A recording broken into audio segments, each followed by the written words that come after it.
Fort Moore, Georgia.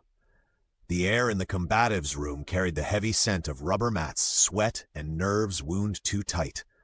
Dozens of soldiers packed shoulder to shoulder, their whispers mixing with the hum of fluorescent lights. They weren't here for routine drills. They were waiting for a show, the kind that left reputations bruised.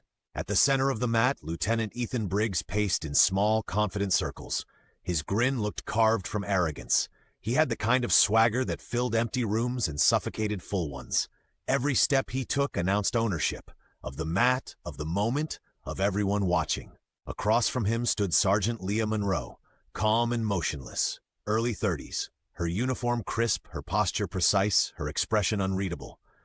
The scar tracing the left side of her cheek caught the light in small flickers, sharp and deliberate, like a signature she didn't hide and didn't explain. Briggs smirked, rolling his shoulders. "On my floor," he said. "Rank doesn't protect you here. Biology doesn't lie." A few soldiers chuckled. It was the kind of laugh that follows power, not humor. Leah didn't move. One slow breath in, one slow breath out. Then, without warning, Briggs slapped her. The sound cracked through the room like a rifle shot.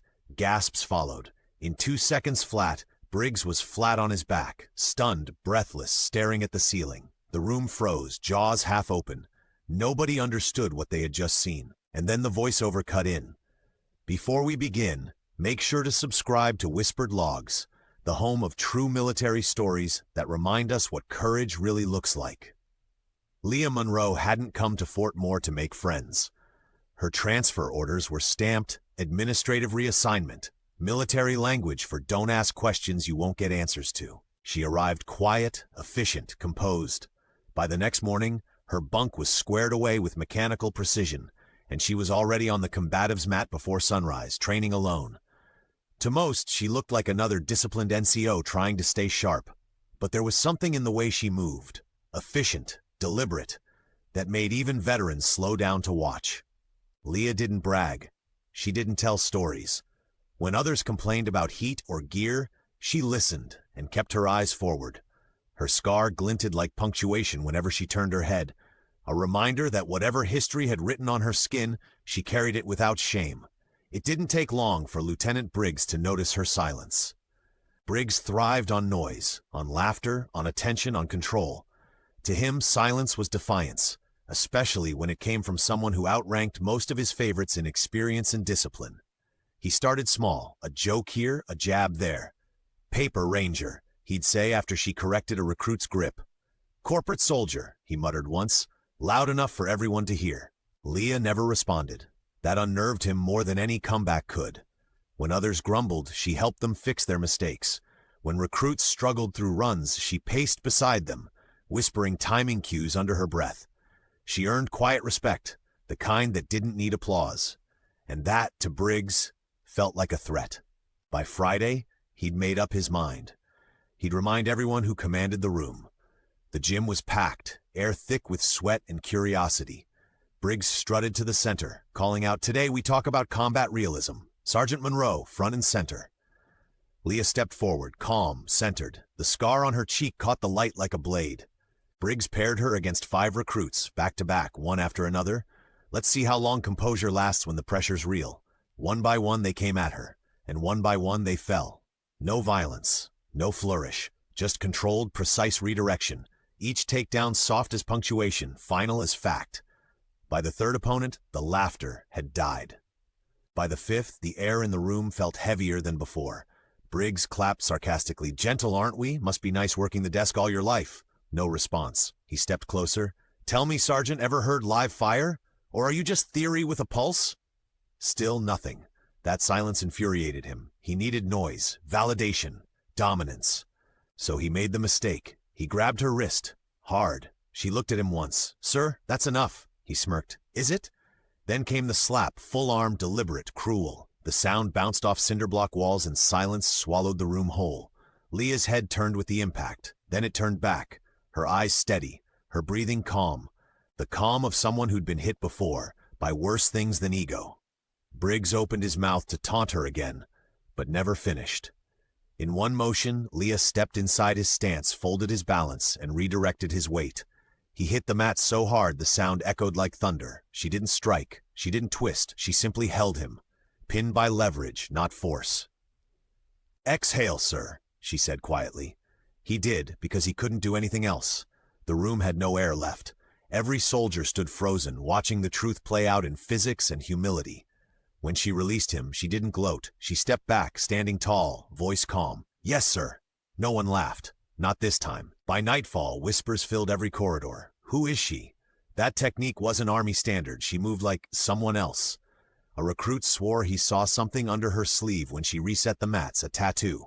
A black trident, faded but unmistakable. Another found a letter in her locker bearing a Navy emblem.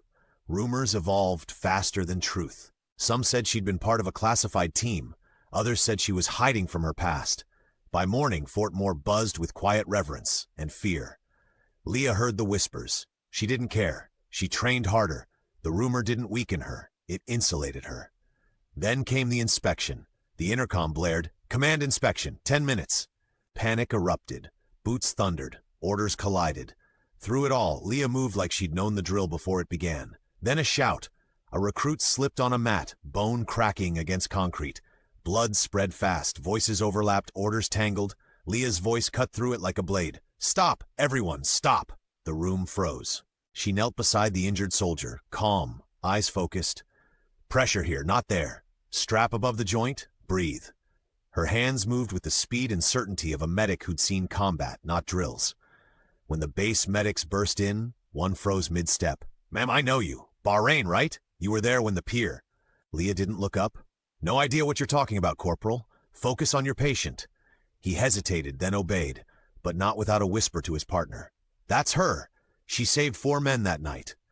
By evening, the rumor was no longer rumor. It was revelation. Briggs tried to bury it. Filed reports, drafted memos, but every document he sent came back unsigned, unread, or mysteriously under review. The chain of command knew exactly who she was, and they were letting the silence speak for itself. That silence terrified him, because in it he heard what his pride refused to admit. She could have ended him that day, and didn't. The following morning, Leah was on the mat again, broom in hand, sweeping before dawn. Discipline wasn't something she performed. It was who she was. When a young recruit approached her, nervous, he whispered, "Ma'am, the medic said you saved his CO years ago. Is that true?" Leah smiled faintly. People remember things differently when they're scared. Then she looked up. "Focus on your next inspection, Private." That was the end of it, or so she thought. At 900, the door opened. Command Sergeant Major Robert Hayes stepped in, unannounced, unescorted, unreadable. The room fell silent instantly.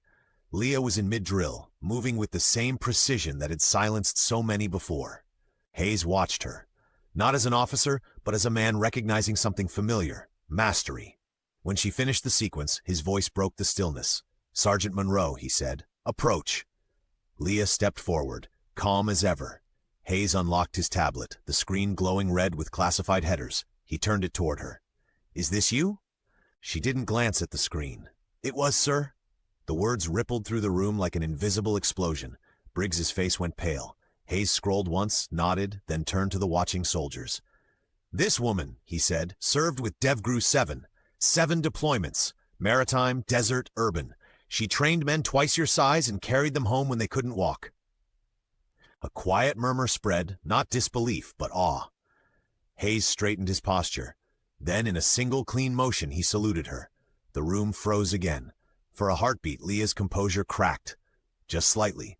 Then she returned the salute, crisp, controlled, perfect. One private lifted his hand next, then another and another, until 50 soldiers stood at attention, saluting the woman they'd once underestimated. Hayes lowered his hand. "At ease," he said softly. The sound of synchronized motion filled the room like a hymn. He turned to Briggs. "You owe your class an example," he said. "She just gave you one." Briggs swallowed hard. His voice barely held. "I didn't know." Leah's answer was quiet, calm, but final. "You never asked." The silence that followed carried more power than any order. That day, training continued. But everything had changed. Briggs moved with humility now. Recruits listened harder. Respect became discipline's twin, not its shadow. When the class ended, a private took a black marker and drew a small X on the corner of the mat. "What's that for?" someone asked. He answered softly, "That's where he fell." They didn't erase it. They never would. Weeks later, that corner had a name, Monroe Point. Every new recruit learned its story, how arrogance met silence, and silence taught a lesson louder than pride ever could. Briggs was reassigned quietly. No fanfare, no ceremony. Before he left, he stopped by the gym. Leah was mopping the floor, same as always. "You taught me something, Sergeant," he said. She nodded. "We all keep learning, sir." He looked at the faded black mark in the corner, the one nobody dared paint over. "I won't forget." "I hope not," she said, and went back to work. Years passed. The story stayed. Every class that trained at Fort Moore began the same way, with an instructor pointing to the mark.